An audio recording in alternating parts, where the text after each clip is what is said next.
I don't know how to start this. I don't know how it's going to end. I can't really clearly see the next steps. I'm just going to continue. That's how I feel about this video, about 2026, about life in general. Lately, I've been doing a lot of reflecting on the way that I have operated thus far in my life. And it's been this pattern of pushing, chasing, going full steam ahead towards something exciting. And then when the excitement wears off, or when the first block comes into play, the first sign of resistance, that's usually where I quit or pivot or burn everything to the ground and start over. Because, oops, I hit a roadblock in this journey and realized that it's not the perfect momentum that I imagined in my mind. And so I'm just going to start over, scrap it, start over, and start over, and start over, and start over every time, every year, every job, every relationship, everything. As soon as I make a mistake or things don't go to plan, it's like an alarm bell would go off, and I I couldn't bear the thought of imperfect execution. So I would just execute the whole thing. What I should have executed would be my own ego around that false sense of control. Okay, I don't like how this is going, so redirect, change course, drop it, start over. Let's do it again. A second take, a third take, a fourth take. Let's make it perfect this time. And it's funny because it kind of goes against this show up messy narrative that I have adopted recently. It goes against the type of content that I create, which is one take, messy, imperfect, stumbling, whatever, turn the camera on, see what happens, and just keep showing up. At some point, I hit a wall of not quite knowing how to show up from this space of continuance rather than starting new, starting fresh. New year, new me. It's more like new levels, same devil. Because the thing that I've been running from my whole entire life always catches up to me. And it's at that moment that I would drop everything or pivot or do some kind of impulsive action because I couldn't bear the weight of integrating the lessons and admitting that I'm less than perfect, admitting that I made a mistake, admitting that I need to change some things. And continuing is hard because if you have this perfectionist mindset, it feels like you're dragging this old sense of self, the parts that you want to bury and hide, the skeletons, the shadows. I don't want to bring them with me to this new future. I want to leave that in the past. That's not me. I don't identify with that. I detach from my old self, my old identity. Continuing requires integration. It requires showing up in a way that displays your faults and your mistakes and fumbles and stumbles and, you know, I don't know if that if any of what I'm saying resonates with anyone, but I always had this feeling where I could just disappear and start over. And obviously this is not conscious. I wasn't like, okay, time to disappear and start all over fresh and new. But subconsciously, that's what it was. Okay, this relationship isn't the perfect thing I thought it was anymore, so let me just get rid of it and go find a new one that is. Okay, this job is not perfect anymore, so let me go find a new one that's better, more aligned, higher pay, better hours, whatever it is. And this cycle repeats and repeats and repeats. I have the feeling that I outgrew a place. Oh, it's not for me. This is not where I'm going to thrive. Let me go find a new place.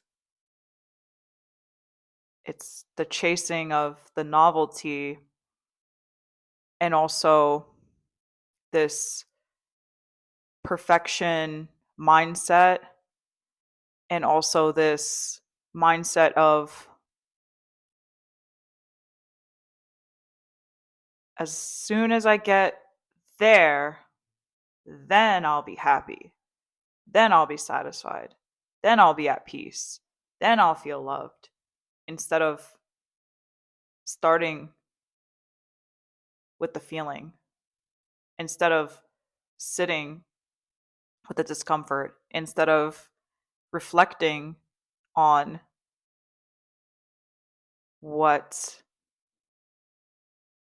happened, what the lesson was, but not internalizing it or attaching meaning to it or taking it as some reflection of self-worth and value, but just looking at the situation for what it is and integrating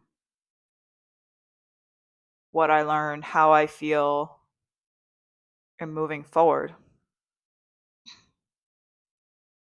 Because for so long, I felt this deep sense of shame for just my existence, as crazy as it sounds.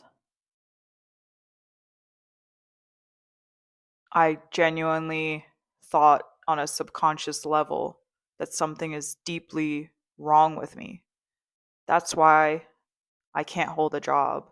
That's why I fail in all these ways.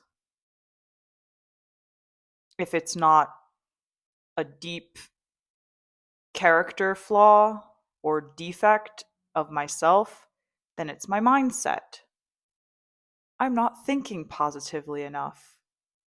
I'm not doing enough. I'm not being enough. I'm not enough. I'm not enough. I'm not enough. That's what we tell ourselves, right? And that's what the world echoes. Something is wrong with you. But don't worry, I I know what it is and I will sell you the solution. So join my course, buy my ebook, take my program because something is wrong with you and you need to fix it. Or something is wrong with your mindset. You are manifesting negativity.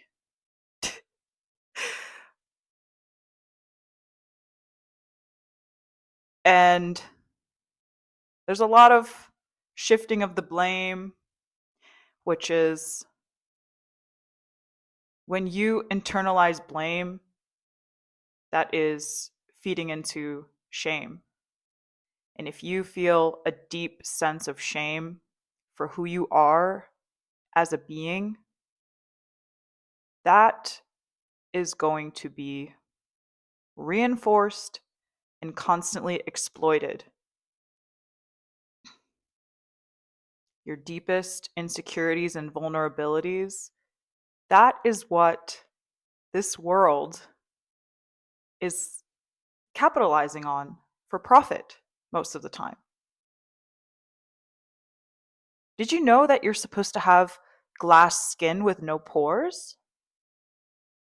Did you know that you are supposed to XYZ fill in the blank? There's so many examples. I don't even want to begin to rack my brain to think of all of them, but there's so many ways we apparently are falling short, and it has nothing to do with this insane system or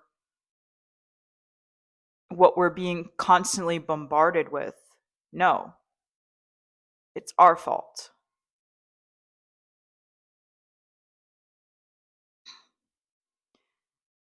And even spaces that mean well, self improvement, therapy, it seems like they are more designed to help you cope with the uncopable.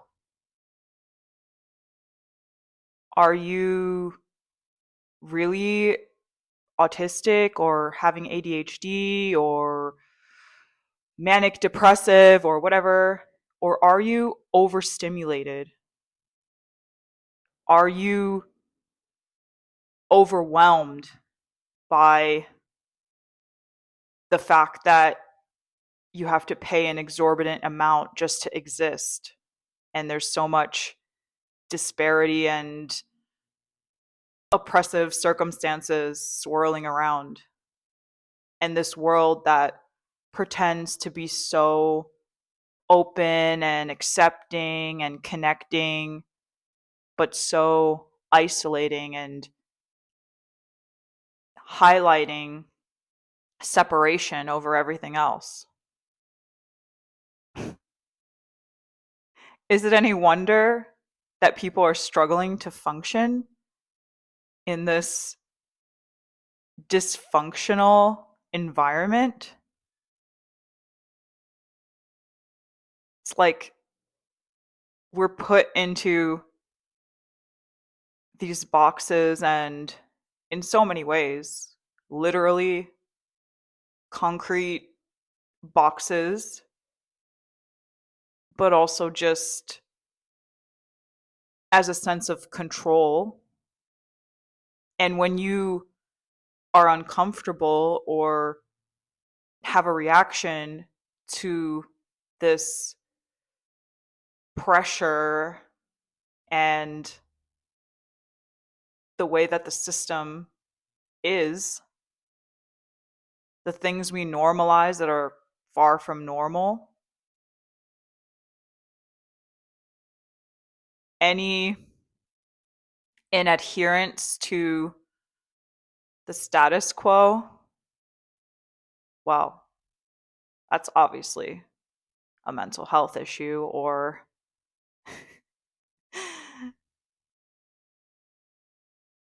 it's your fault regardless. I mean, right? Be yourself, but not like that. only in the way that makes everybody else comfortable and fits into the neat little packages and boxes. Don't don't be sad, don't be angry, don't have rage. Don't don't feel anything actually. Let's just numb all of that away and repress everything and show up to work at 9 a.m. on Monday, smiling and pretending like we are all NPCs and life is great. And who wouldn't go mad in this kind of environment? I think the more resistant you are to this conditioning and programming, the more unstable you feel. And then you internalize it as something wrong with you when it's like the most normal, natural reaction to something that is not normal, that feeds into dysregulation, constantly bombarded with fear, advertisement, overstimulating, conflicting information. And I really struggle with sometimes knowing how to show up in a way that's not just contributing to the noise and wanting to genuinely express and connect and allow this space for true authenticity, not in the performative way that is attention seeking and all kinds of things. I'm authentic, so I'm just gonna trauma dump everywhere and like that kind of thing. So I really sometimes struggle with this. Okay, where's the line between show up messy and show up sloppy and chaotic, you know? Because being authentic doesn't mean just exploding everywhere and contributing to the noise, even if your reaction could be justified. It's like how do we navigate through this chaos and find and create a sense of calm and also hold space for the full spectrum of human emotions, not just positive vibes.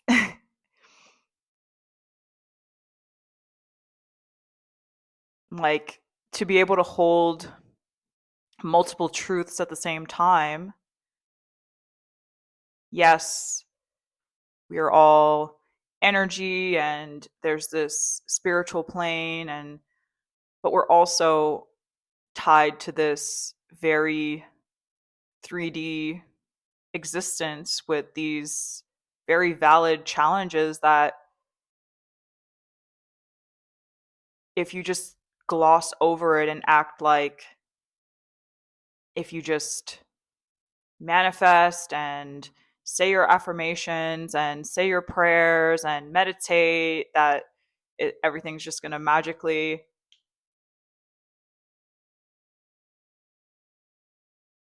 change. Both can be true. There is a lot of power in being able to regulate your nervous system and use these grounding practices and also take care of your mental health and your mind and find that sense of inner peace, but also maintain protection over yourself and your boundaries and it's a lot to grapple with, you know? So no matter how spiritual you are, it's not like you can really just opt out of everything, you know? But then also, if you go into the opposite extreme and you become fixated on only everything external, that dysregulates you even more. So it's this dance between caring and not caring, being aware and not being aware, having days where maybe you don't want to get out of bed, maybe you don't want to go outside, and just instead of automatically attributing it to you have a bad mindset or you need to be medicated or whatever diagnosis or constantly seeking an answer for why you feel like shit instead of just feeling, you know? This year, I decided that to kind of opt out of any sort of resolution or focus, or I really just, I kind of just told myself I want to take myself out of the pressure cooker of these routines and rituals and just honor what actually is and not fixate so much on goals and to dos and just allow myself to be. And then there was this fear of like, if I just let myself be, won't I just be lazy? Won't I just be sitting around doing nothing? God forbid you're not useful for 5 seconds.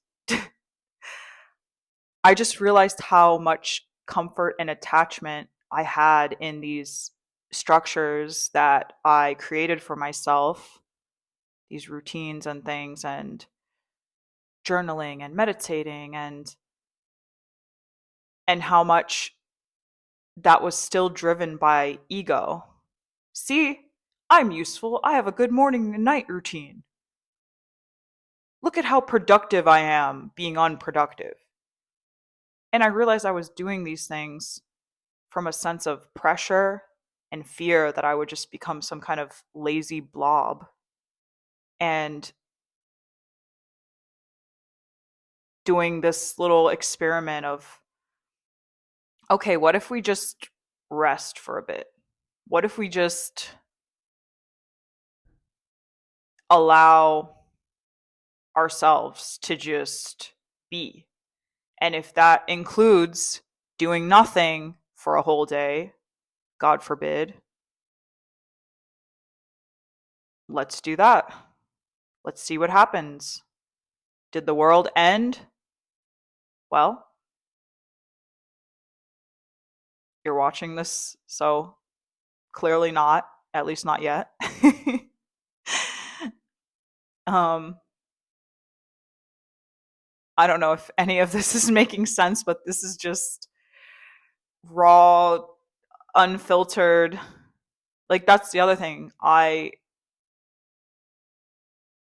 got attached to things that I didn't even see that were in like a blind spot, like things like journaling. I was journaling for 10 years. I think I mentioned that before. And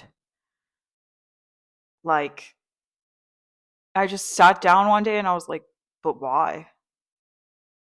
You know? Like what did I get out of journaling for 10 years? And that's not to say there's no value in it, but I was like, what was really the point of me journaling for 10 years? And I kind of drew a blank, to be honest. It's like, oh, well, I guess it's evidence that I can be consistent with something, which is this deep insecurity that I carried for so long. from this blame and internalized shame from people that didn't really see me or tried to put me in some kind of neat little box. And I did so many things, granted with good intention, but still from this proving energy of, see, I can do it. I can be consistent because every normal person has to be consistent and be productive and be useful and not struggle and not need support and all these things, right?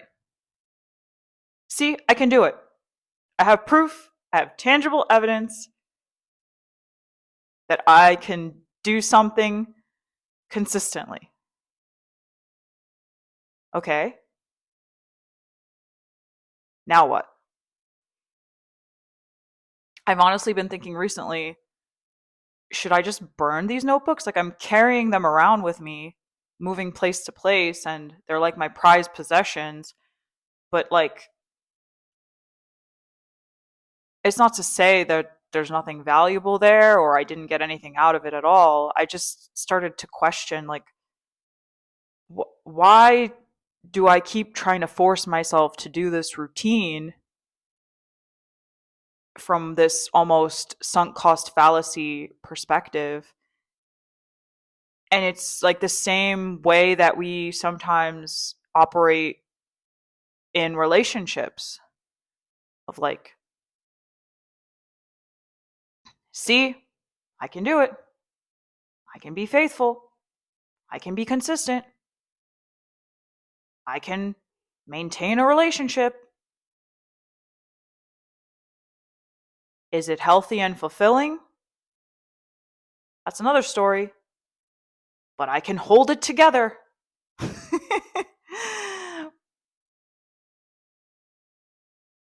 It's all these little ways where you start to see the cracks in your thinking and where these subconscious, deep rooted shadows and fears manifest themselves in your life. Like, I, for almost a week straight, I was waking up and saying, I don't really want to journal, but I have to. And I used to force myself, even if it's just a sentence, even if it's just a word. And don't get me wrong, there's nothing inherently bad about self discipline. But at some point, you got to ask yourself, is it self discipline or is it self punishment? And why is there such a high value placed on self discipline?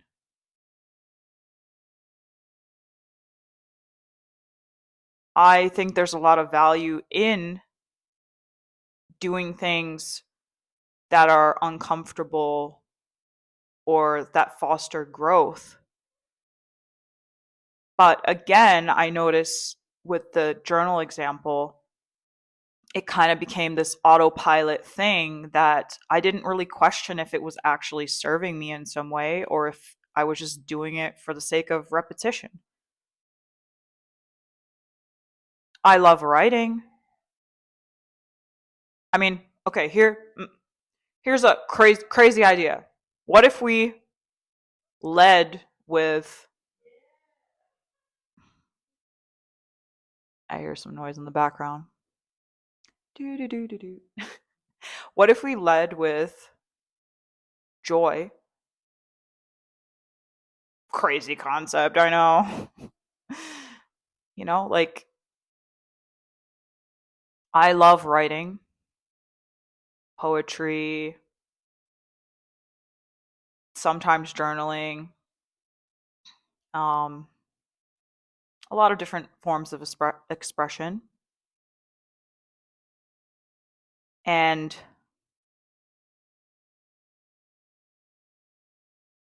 I think there's some merit in emptying your mind at times. Like writing is really helpful, especially if you are a deep thinker and overthinker. Writing helps channel your thoughts instead of having them swirling constantly in your head. And I think it's a very useful tool. But it's like, is repetition really like, is that really the end all? And for some people, it might be. That's where discernment comes in. Like, I could be saying all this and it doesn't resonate to you, which is fine. Or maybe it does, maybe it doesn't. But like, I think it's really important to stop and think about why you're doing what you're doing from time to time before you find yourself full steam ahead on a path that is not your path, and then having some kind of mental breakdown or midlife crisis when you realize that you've been putting so much effort and energy without questioning why the fuck are you going in that direction anyway, you know? I don't know if any of this is making sense, but I just I just decided this year, consistency for consistency's sake. I don't really see the value in that for me personally. Also, there's consistency and then there's rigidity. Like writing is something that I continue coming back to on a, for the most part, daily basis. But I think I'm learning more to embrace writing when I feel called to write versus following some regiment or clock that isn't even mine.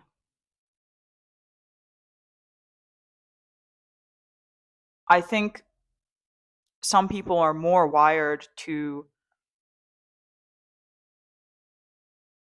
have this need, or maybe they just feel better or more drawn to strict structure. And if that works for you, I love that for you. But that's just not how I'm wired. And it's not because I'm lazy, and it's not that I've never been consistent. It's just I don't really see the point in repeating the same action for some imaginary or unknown benefit. And the benefit is usually being able to conform more into a broken system. So when you think of it that way, sometimes we do things in order to just cope with our current reality instead of actually leaning into a sense of joy and fulfillment that comes from within and isn't programmed, whether by ourselves, our inner critic, whatever we've internalized, some external source that has been internalized. Because things that come from within don't feel like pressure.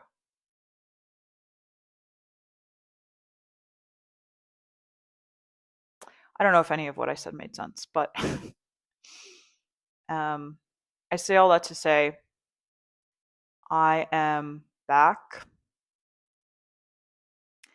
I don't know what the structure of what I want to create looks like anymore. But I think I'm just going to double down and lean in on authenticity and presence.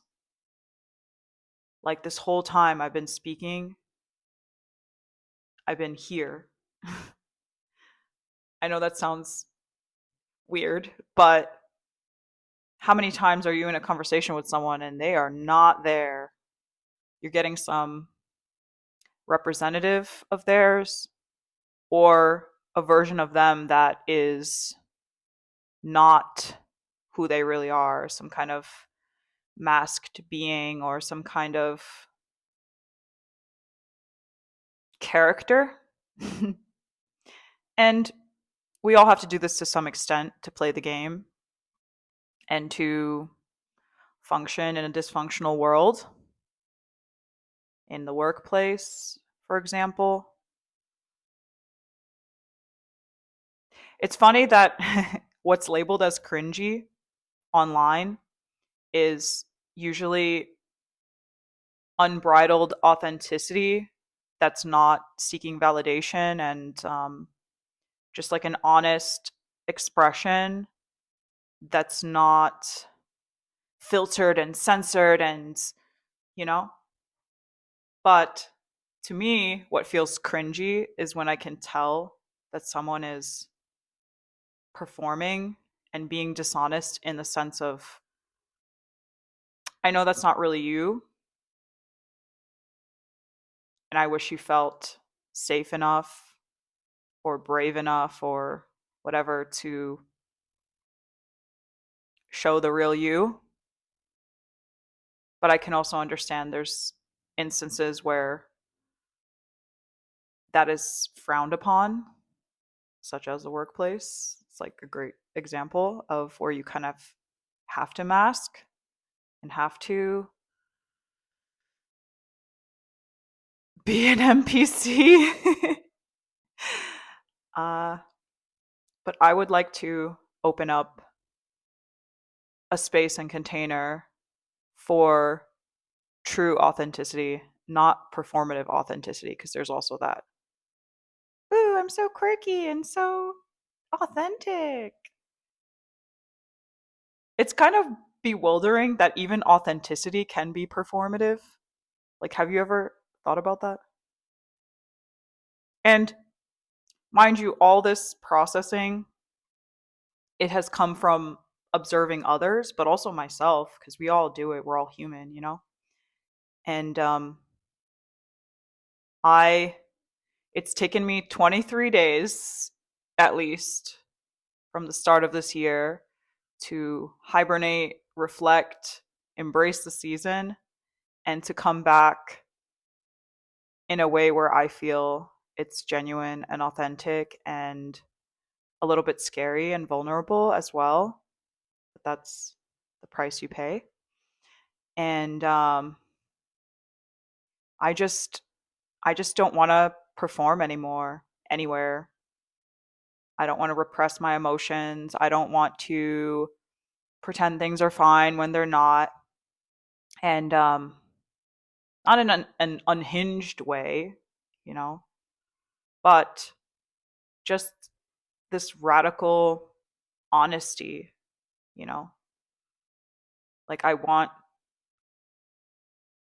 what I say to be what I mean and what I mean to be what I say, and I want to have this coherence between my thoughts and beliefs and actions. And I know I'm not going to always get it right, but that's kind of my focus for, if I had a resolution or a focus for this year, it would just be to stop starting and stopping and just continue, and to build and maintain, integrate, and to embrace this way of just being.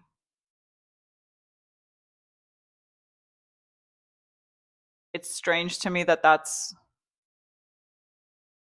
uh, that is considered radical, I guess, to be yourself.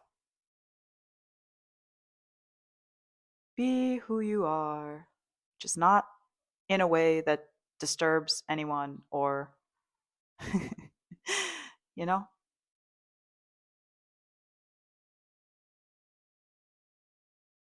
I think there is a way that you can navigate through holding your ground of who you are, but in a way that's not aggressive and malicious. And because I think this can become, you can try to course correct if you've been repressing who you are, how you feel, and then you just explode on the other end of the spectrum. And you're just like, everyone needs to bend to my will because this is who I am and I'm never changing. There's nuance and there is a spectrum and a gray area to almost everything. So showing up as who you are at the expense of others is not what I mean. And there is a way to do both. A lot of it stems from an inner sense of sovereignty, groundedness, emotional regulation, which is not suppression, by the way. You're allowed to feel however you feel. That's valid, but your reaction is not always valid. And so, healthy, open communication, moving with an open heart, but still guarding your heart, not just handing it out like it's a freaking hot cake, you know? Like, here's my heart, take it, take it, take it. Like, no. Maybe do a some form of background check before you just start exploding everywhere. But being open does not mean being foolish. There is a way to balance, and it may take trial and error, but you know, you can set that intention. But also like being open and honest and regulating, which is not the same as repressing, and that can be a slippery slope too. Communicating, healthy communication, instead of harboring resentment and expecting people to read your mind and assuming things, expecting things, all this, you know, it takes practice, but we can do it. I believe in you, I believe in me. So, this was basically a 40-minute video excusing why I haven't made any videos recently. I actually did try to record something, 2 videos, but the sound quality was so horrible, and I'm going to try to remake a version of them. But anyway, so this was kind of I don't really know, but it's a reintroduction, and I'm still navigating, I'm still learning, I'm still growing. If you made it this far, I appreciate you so much, because especially in this world where we have such a short attention span, like I'm not great at it myself, so I can't even criticize people that have a short attention span, because I will literally listen to every single video on 2x, even if it's a short one. That's my little life hack of how to keep my own attention.